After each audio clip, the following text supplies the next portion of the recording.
నమస్తే అండి, నా పేరు Lavanya. Welcome back to Bhimavaram special kitchen. ఈరోజు నేను మీకు భీమవరం స్పెషల్ చికెన్ మజ్జిగ పులుసుని ఎలా తయారు చేసుకోవాలో చూపిస్తున్నాను.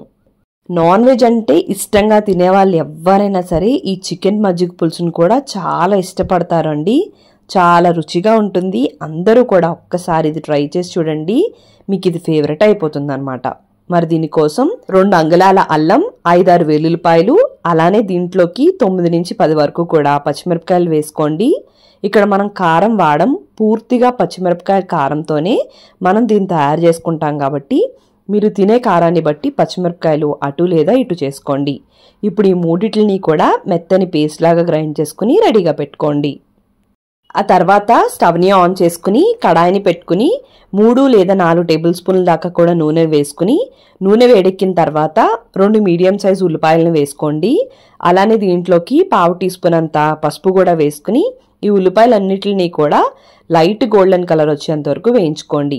ఈ విధంగా ఈ కలర్ వచ్చిన తర్వాత దీంట్లోకి శుభ్రంగా క్లీన్ చేసి పెట్టుకున్న 1/2 కిలో చికెన్ని వేసుకుని, అలానే దీంట్లోకి మనం ముందుగా గ్రైండ్ చేసి పెట్టుకున్న అల్లం, వెల్లుల్లి, పచ్చిమిరపకాయ పేస్ట్ని కూడా వేసుకుని, అలానే 2 టీ స్పూన్ల అంత ఉప్పు కూడా వేసుకుని ఇవన్నీ కూడా చికెన్కి పట్టేంత వరకు కూడా బాగా కలిపేసుకోండి.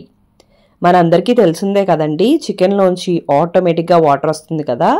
సో మూత పెట్టుకుని ఆ వాటర్తోనే ఇదంతా కూడా ఒక 10 నిమిషాల పాటు కుక్ అవనివ్వాలన్నమాట. ఒక 5 నిమిషాలకి తీసుకుని చూసుకుంటే ఇలా చక్కగా నీళ్ళు వస్తాయండి. మరొకసారి కలిపేసుకుని మూత పెట్టుకుని అదే నీళ్ళతో ఈ చికెన్ని కుక్ అవనివ్వండి. ఒక 10-12 నిమిషాల తర్వాత తీసుకుని చూసుకుంటే ఇలా చక్కగా కుక్ అయి ఉంటుందండి. అప్పుడు దీంట్లోకి ఒక 1/2 గ్లాసు నీళ్ళను పోసుకుని ఈ వాటర్తో చికెన్ అంతా కూడా 100% కుక్ అవనివ్వాలి. ఫ్లేమ్ని సిమ్ టు మీడియం ఫ్లేమ్లోకి పెడితే చికెన్ బాగా కుక్ అవుతుంది అండ్ అలానే ఉప్పు కారం కూడా బాగా పడుతుంది. మనం ఆల్మోస్ట్ ఇంకా నీళ్ళని ఎగిరిపోతున్నప్పుడు చూస్తే చికెన్ పర్ఫెక్ట్గా కుక్ అయిపోతుందండి. ఇప్పుడు ఈ మాత్రం నీళ్ళున్నప్పుడు దీంట్లోకి 1.5 టీ స్పూన్ల దాకా కూడా ధనియాలు, జీలకర్ర పొడిని వేసుకోండి. అలానే 1/2 టీ స్పూన్ అంతా గరం మసాలాను కూడా వేసుకోండి.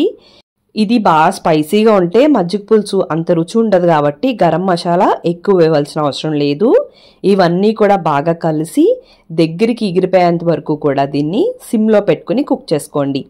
మరొక 5 నిమిషాల తర్వాత చూస్తే ఈ మసాలాలన్నీ కూడా చికెన్కి బాగా పడతాయి అండ్ అలానే నీళ్లు బాగా ఎగిరిపోయి నూనె బయటకు తేలుతూ ఉంటుంది. అప్పుడు ఈ స్టేజ్లో స్టవ్ని ఆఫ్ చేసుకుని ఈ కూరని పూర్తిగా చల్లారేంత వరకు కూడా పక్కకు పెట్టుకోండి. ఆ తర్వాత స్టవ్ని ఆన్ చేసుకుని ఒక కడాయిని పెట్టుకుని దాంట్లో 2 టేబుల్ స్పూన్స్ నూనెను వేసుకుని దాంట్లోకి 1/2 టీ స్పూన్ ఆవాలు, 1/2 టీ స్పూన్ జీలకర్ర, అలానే దీంట్లోకి 1/2 టీ స్పూన్ మెంతులు కూడా వేసుకోండి. మెంతులు కంపల్సరీ అండి. అలానే దీంట్లోకి 5-6 వెల్లుల్లిపాయలని దంచుకుని వేసుకోండి. అలానే దీంట్లోకి 1 లేదా 2 రెమ్మల దాకా కూడా కరివేపాకు, అలానే 1 అంగుళం అల్లాన్ని తీసుకుని వీలైనంత చిన్న ముక్కలుగా కట్ చేసుకుని దీంట్లోకి వేసుకోండి.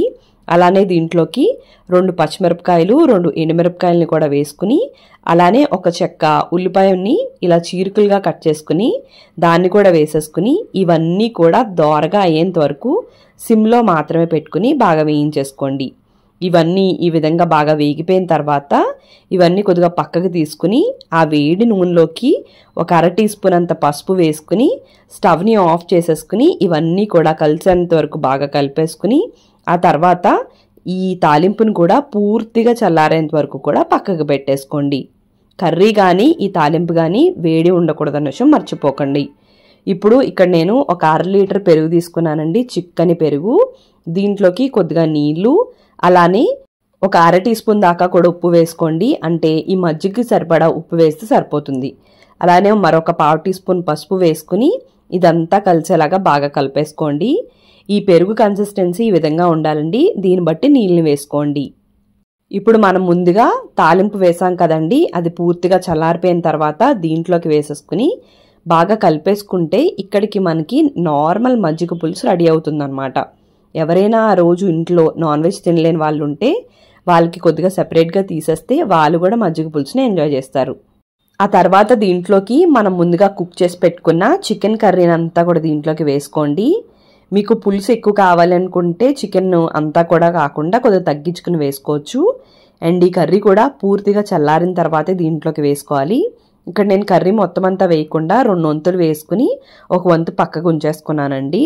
ఇదంతా బాగా కలిపేసుకుని ఆ తర్వాత దీంట్లోకి కొద్దిగా కొత్తిమీర వేసేసుకుని దీన్ని మూత పెట్టుకుని ఒక పావు గంట నుంచి 20 నిమిషాలు పక్కకు పెట్టేస్తే చికెన్ అంతా కూడా మజ్జిగని బాగా పీలుస్తుంది. అలానే మజ్జిగలో కూడా చికెన్ ఫ్లేవర్ బాగా వెళ్ళి ఇది చాలా రుచిగా మారుతుందన్నమాట.